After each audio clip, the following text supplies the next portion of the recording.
Ohot, shumica shqiptarëve 90% thot I tradhtojmë, thot mos I thuj munda. Sikur e gjithë dynjaja të tradhtojnë, tradhtia është cilësi e keqe.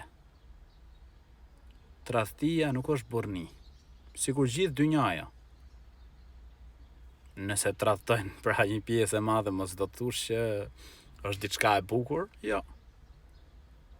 Allahu I lartësuar thot në Kur'an, wala taqrabu zina, mos ju afroni moralitetit. Larg është vepër e turpshme. Dhe njeriu nuk duhet ti dorëzohet pra epshit, dëshirës së tij. Përderisa Zoti I gjatësisë thot mos ju afroni moralitetit. Shkatron veten, shkatron familjen, shkatron shoqërinë. Besimtari, thot profeti alayhis salam, xhelozon. Allahu I lartësuar xhelozon. E xhelozia e të madhit Zot është që besimtari, robi I tij pra, e xhelozia e të madhit Zot është që robi I tij të veprojnë ato gjëra që I ka ndaluar Zoti. Immoraliteti është prej mëkateve të mëdha. Immoralet I pret dënim I kopshëm ditën e gjykimit. Nuk shtyhet jeta me një tradhtar.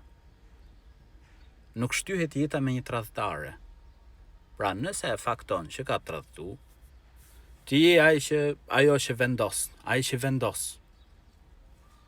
Pra nëse shikon që pendohet, ndryshon, është çështje tjetër. Ti konsultohesh me njerëzit që ta duan të mirë, edhe nëse e shef të arsyeshme, e fal, çështja jote. Nëse e shikon që me u ndahesh me tradhtarin, pra nuk shtyhet jeta. Çfarë shembulli do t'jap ai për fëmijët? Çfarë shembulli do t'jap ajo për fëmijët e saj?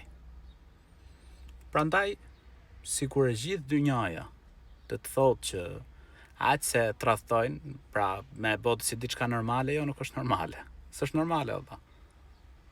Është haram, është vepër e shumtuar, dhe ne duhet që t'i edukojmë të rinjt tanë që t'i përkushtohen familjes. Lidhja martesore nuk është lojë. S'është lojë. Nuk e do, nuk e shtyn dot jetën me të, ndahu. Ama me tradhtu jo. Me tradhtu jo, me shkatru familjen jo. Nuk e shtyn dot jetën, ndahu. Rregull, vazhdo jetën. Kërko tjetër, puna jote.